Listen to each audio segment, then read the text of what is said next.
Chevella bus ప్రమాదం ఇంకా మనందరి కళ్ళ ముందు మెదులుతూనే ఉంది. ఆ బస్సులో నష్టపోయినటువంటి కుటుంబాల ఆర్తనాదాలు, ఆ బస్సులో ప్రాణాలు కోల్పోయిన వాళ్ళ లేకపోతే అక్కడ గాయపడ్డ వాళ్ళ హాహాకారాలు ఇంకా మనకు వినిపిస్తూనే ఉన్నాయి. ఆ భయంకర దృశ్యం ఇంకా మన కళ్ళ ముందు మెదులుతూనే ఉంది. మరోవైపు చేవెళ్ల బస్సు ప్రమాద బాధితులకు ప్రభుత్వం పరిహారాన్ని అందజేస్తుంది. ప్రభుత్వం తరపున తాండూరు ఎమ్మెల్యే మనోహర్ రెడ్డి బాధితులకు ఆ పరిహారాన్ని అందజేస్తున్నారు. ప్రభుత్వం తరపున 5 లక్షలు, ఆర్టీసీ తరపున 2 లక్షల రూపాయల చొప్పున చెక్కులు అందజేస్తున్నారు. అయితే 3 కూతుర్లను కోల్పోయిన తండ్రి ఎల్లయ్య గౌడ్కు 21 లక్షల చెక్కు ఎమ్మెల్యే అందజేశారు. ఈ సందర్భంగా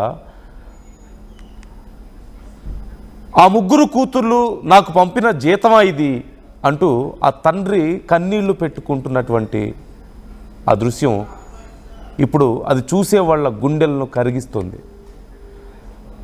రెండో కూతురు ఉద్యోగం చేస్తూ 60,000 పంపేది అంటూ తన తండ్రి బాధపడుతున్నాడు.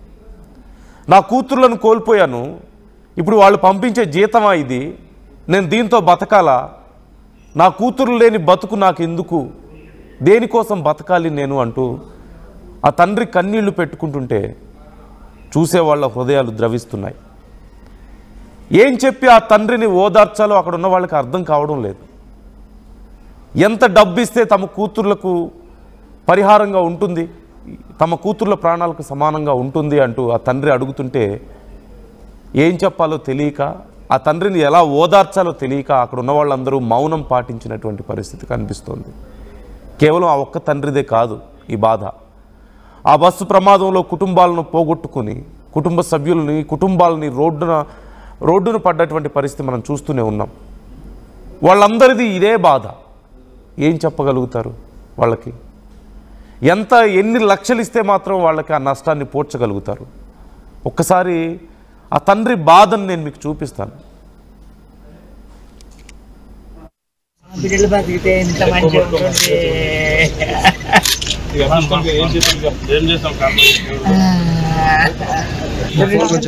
మెచ్చిపోయిరా పడలా వాళ్ళు పోయి పడలా చీత మెచ్చిరా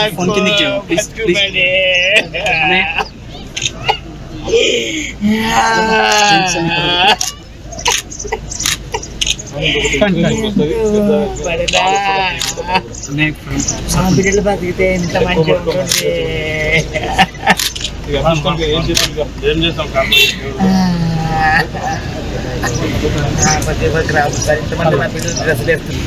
అందుకేం సార్ ముగ్గురు ఒక్కరైనా ఉంటే సార్ అంటే కూడా దిగడానికి ఒకటేసారి ఎత్తుకెళ్తారా సార్?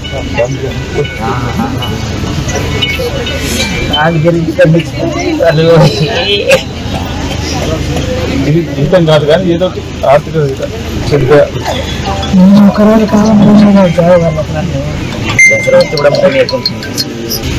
అందుకేం సార్ ముగ్గురు ఒక్కరైనా ఉంటే సార్ అంటే కూడా దిగడానికి ఒకటేసారి ఎత్తుకెళ్తారా సార్?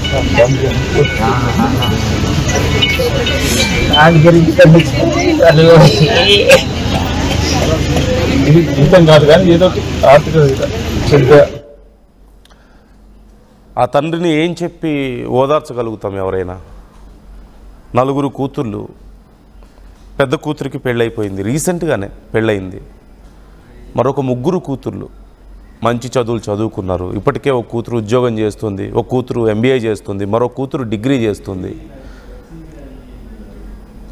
చేతికి అందించినటువంటి పిల్లలు ఇన్నేళ్లుగా అల్లారు ముద్దుగా పెంచుకొని చేతికి అందొచ్చినటువంటి పిల్లలు చివరికి ఇలా విగత జీవులై తన కళ్ళ ముందు కనపడితే ఆ తండ్రి గుండె ఎలా తట్టుకోగలుగుతుందో ఒక్కసారి మనం ఆలోచించవచ్చు. ఎంత బాధను అనుభవించుంటాడు. ఈ మధ్యనే ఇంట్లో శుభకార్యం జరిగింది, పెద్ద కూతురికి పెళ్లి జరిగింది. ప్లాన్ చేసుకుని ఉంటాడు కదా, రెండో కూతురికి ఇదిగో నెక్స్ట్ ఇయర్ చేయాలి, మూడో కూతురికి అప్పుడు చేయాలి, ఇలా చేయాలి, అలాంటి అల్లుళ్ళని తీసుకురావాలి, వాళ్ళ కాపురాలు ఇలా ఉండాలి, మనవళ్ళు మనవరాళ్ళు, ఒక పండగ వాతావరణాన్ని ఊహించుకొని ఉంటాడు కదా ఆ తండ్రి. చిన్నప్పటి నుంచి పడ్డ కష్టాన్నంతా మర్చిపోయే సమయం కదా ఇది. కూతుర్లు జాబ్ చేస్తున్నారు, ఇప్పుడిప్పుడే ఎర్న్ చేస్తున్నారు, తను గౌరవంగా 10 మందిలో తన కూతుర్లని బాగా చదివించి ప్రయోజకుల్ని చేశానన్నటువంటి ఆ గర్వాన్ని చాటుకునేటువంటి సమయం కదా. ఈ సమయంలో ఈ బస్సు ప్రమాదం రూపంలో మృత్యువు వాళ్ళ కుటుంబాన్ని రోడ్డున పడేసినటువంటి పరిస్థితి కనిపిస్తుంది. వాళ్ళ కుటుంబం చితికిపోయింది. కేవలం ఈ తండ్రిది మాత్రమే కాదు, ఆ రోజు జరిగినటువంటి ప్రమాదంలో అక్కడ ఉన్నటువంటి ఆ భయానకమైనటువంటి దృశ్యాలు ఇంకా మన కళ్ళ ముందు కదులుతూనే ఉన్నాయి. నుజ్జైనటువంటి బస్సు, లారీ భాగాలు, విపరీతమైనటువంటి గాయాలతో కాళ్ళు చేతులు విరిగి కొంతమంది, రక్తం ఓడుతూ కొంతమంది, చిన్న పిల్లలు సైతం అక్కడ ప్రాణాలు కోల్పోతే బిడ్డల్ని కోల్పోయినటువంటి తల్లిదండ్రుల ఏడుపులు ఒకవైపు, ఎంత భయానకమైనటువంటి దృశ్యాలు ఆ రోజు మనం చూసాము, ఇంకా మన కళ్ళ ముందు మెదులుతూనే ఉన్నాయి. వాళ్ళకిప్పుడు ప్రభుత్వం ఈ నష్టపరిహారాన్ని అందజేసే ప్రయత్నం చేస్తుంది. ప్రభుత్వం తరపున, ఆర్టీసీ తరపున. బట్ ఇలాంటి ఘటనలు రెగ్యులర్గా జరుగుతున్నాయి.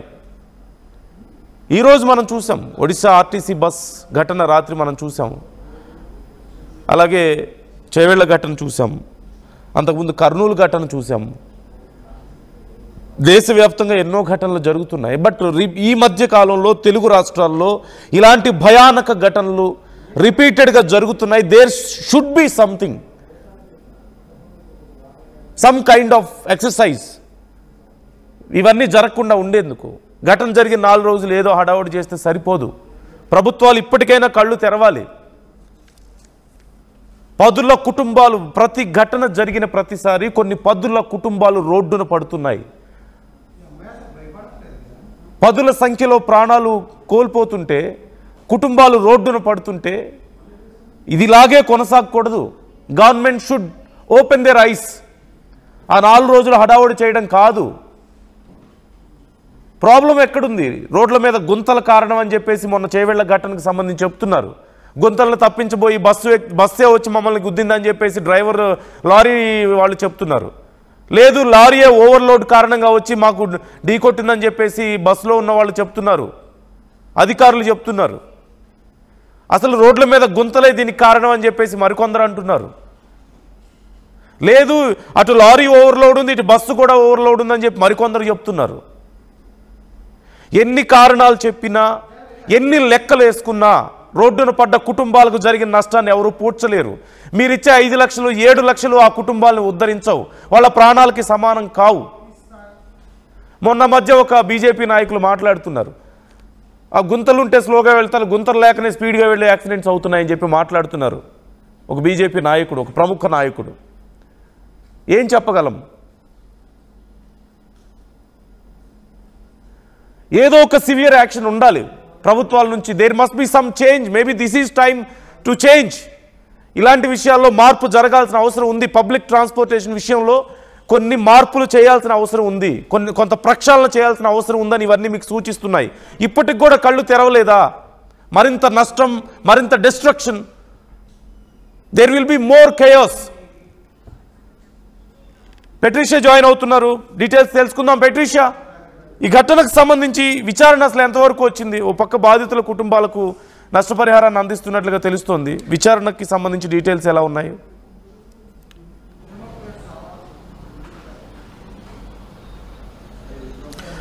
ఎస్, ఏవేళ బస్సు ప్రమాదం ఇప్పటికీ మనం మర్చిపోలేము.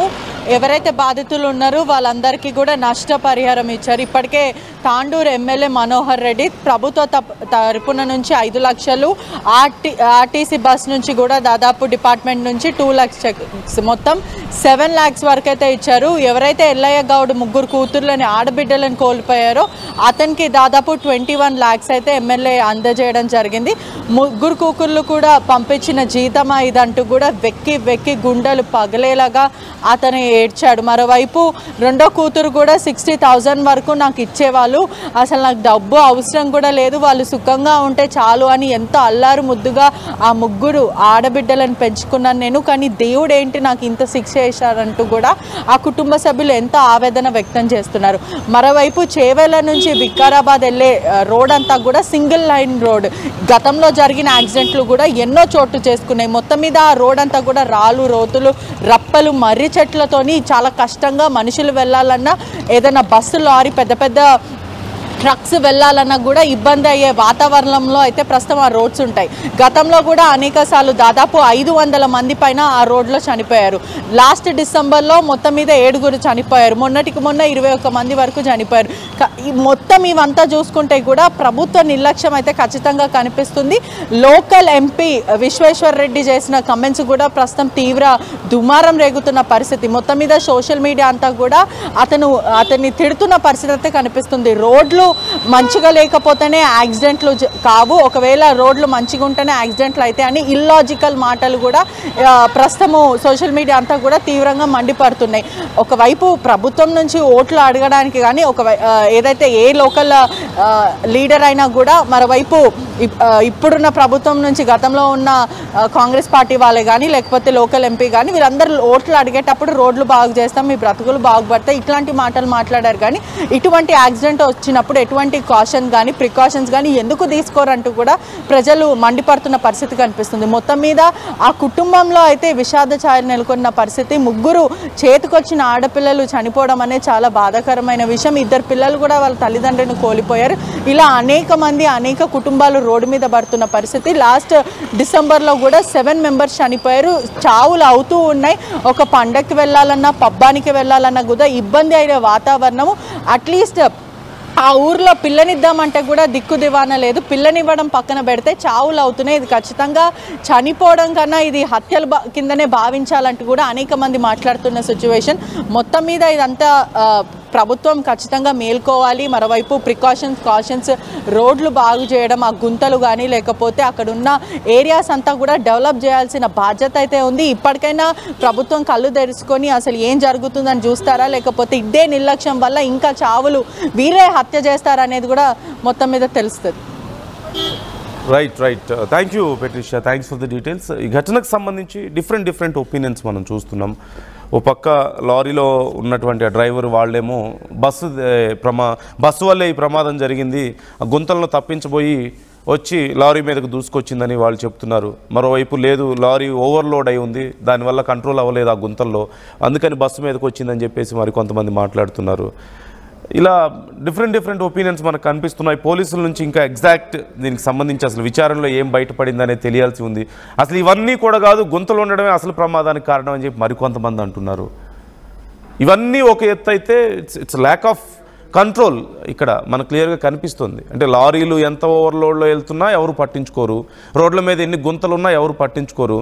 And of course some times అది ఆర్టీసీ బస్ అయినా ప్రైవేట్ ట్రావెల్స్ అయినా సరే ఓవర్లోడ్, ప్రజలు ఎక్కువ ఉండాల్సిన దానికంటే ఎక్కువ మంది ప్రయాణికులు ఎక్కినా లేకపోతే. సో మీ అభిప్రాయాలు ఎలా ఉన్నాయి ఈ ఘటనల పట్ల? ఎవరో ఒకరిని బ్లేమ్ చేసి ఎవరో ఒకరి మీద ఇద్దరి మీద చర్యలు తీసుకొని ఆ యాజమాన్యాల మీదో లేకపోతే ఆ డ్రైవర్ మీదో కొంత కాంపన్సేషన్ ఇస్తే సరిపోతుందా?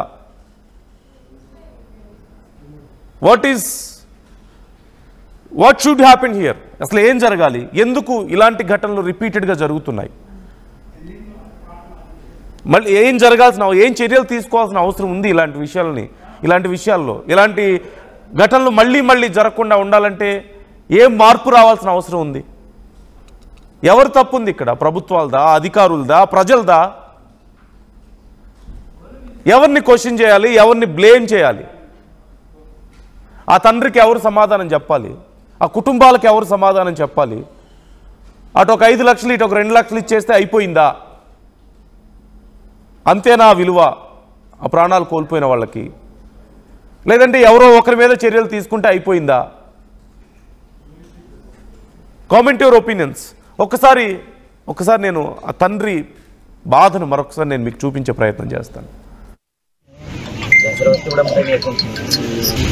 అందుకే సార్ ముగ్గురులో ఒక్కరైనా ఉంటే సార్ అంటే కూడా ఎవరు తీసుకపోతే ఇద్దరు ఒకటేసారి ఎత్తుకపోతారా సార్?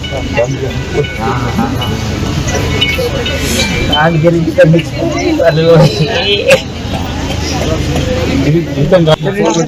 మెచ్చిపోయినా పడలా వాళ్ళు పోయి పడలా సీత మెచ్చినా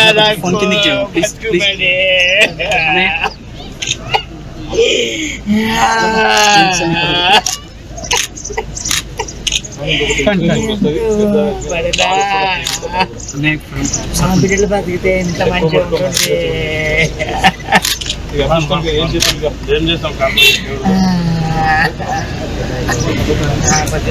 సార్ ఇంతమంది నా బిడ్డలు డ్రెస్సులు వేస్తున్నా సార్ చేసి పొట్టు పెట్టిస్తారు మెచ్చిపోయిరా పడలా వాళ్ళు పోయి పడలా చీత మెచ్చిరా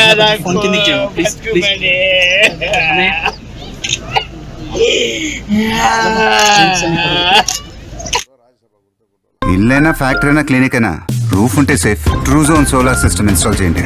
బిల్ తో పాటు టీపీ తగ్గించండి. నువ్వు సూపర్ స్టార్ అయ్యా. Truzon solar power, superpower. Local to global news at your finger tips.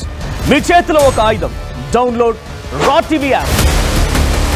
Media legend Ravi Prakash is back.